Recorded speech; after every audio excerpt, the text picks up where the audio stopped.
हरे तीन पत्तों में क्या बल है जिसमें भोला मगन है।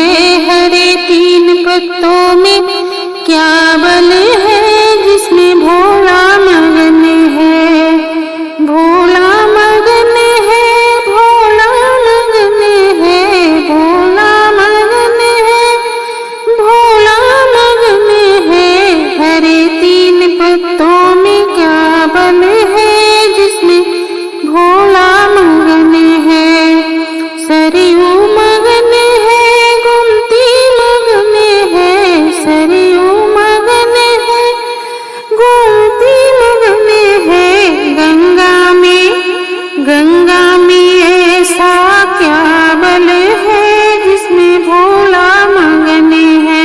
गंगा में ऐसा क्या बल है जिसमें भोला मगन है। हरे तीन पत्तों में क्या बल है जिसमें भोला मगन है। सूरज मगन है, तारे मगन है, सूरज मगन है, तारे मगन है।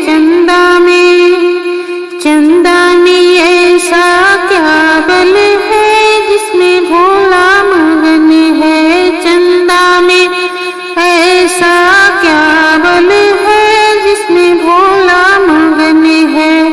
हरे तीन पत्तों में क्या बल है जिसमें भोला मगन है। बिच्छू मगन है, ततैया मगन है, बिच्छू मगन है, ततैया मगन है। नागों में ऐसा क्या बल है जिसमें भोला मगन है। नागों में ऐसा क्या बल है जिसमें भोला मगन है। हरे तीन पत्तों में क्या बल है जिसमें भोला मगन है। ढोलक मगन है,